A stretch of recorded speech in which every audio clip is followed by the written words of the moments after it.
বিশ্বপিতার সংসারে যত পাগলের মেলা, আমাদের গল্পের নায়কও একজন আদ্যপান্ত পাগল, গাছ পাগল।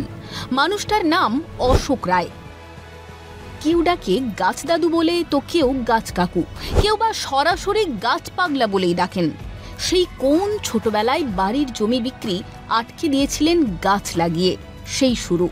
দুর্গাপুরের কাঁকসা সংলগ্ন জঙ্গলে গাছ লাগিয়ে চলেছেন। গাছ মানে জীবন, এই চরম সত্যটা বুঝিয়ে চলেছেন বছরের পর বছর।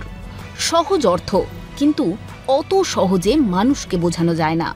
জঙ্গলের লাগোয়া যে আদিবাসী গ্রামগুলো, সেই গ্রামগুলোকে পুরো কভার করি, কারণ ওদের হচ্ছে জঙ্গলকে ওরা ভালোবাসে খুব।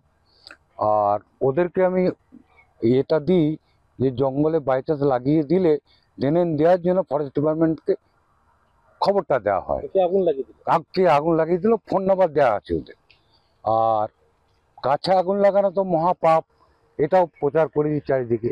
ছোট থেকেই আছে একটা যে গাছের প্রয়োজন, সেটা আমরাও বুঝতে পারছি যে বিভিন্নভাবে যা মানে আপনার তাপপ্রবাহ চলছে চৈত্রের এই শেষ লগ্নে, এতে 40, 42, 45 ডিগ্রি, একমাত্র গাছ ছাড়া কিন্তু কোনো বিকল্প নাই।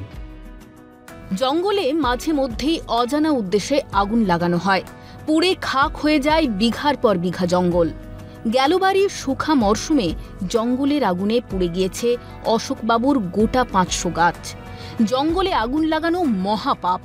মানুষদের বোঝাতে সকাল সকাল সাইকেল নিয়ে বেরিয়ে পড়েন মানুষটা।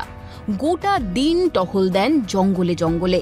শালের জঙ্গলে আগুন লাগলে পুড়ে যায় পাতা, আর এই পাতা থেকেই তো 2 পয়সা আসে আদিবাসী মানুষগুলির সংসারে। দাদু বলে, কেউ গাছ কাকু বলে, কেউ আবার গাছ দাদা বলে, হ্যাঁ, কেউ আবার গাছ পাগলাও বলে। হ্যাঁ, কেন? ওই গাছের জন্য থাকে বলে, হ্যাঁ, এই জন্যে মানে কষ্ট লাগছে আমাদের। 1 পয়সা 2 পয়সা হতো পাতার জন্য, পাতাগুলা তুলতে পারছি না, এটি সমস্যা। শীত, গ্রীষ্ম, বর্ষা, গাছ পাগল এই মানুষটাই এখন বন দফতরের ভরসা। 70 বছরের গাছ দাদুর প্রতি আদিবাসীদের রয়েছে অগাধ ভালোবাসা। এখনও নিজের হাতে গাছ বসান তিনি।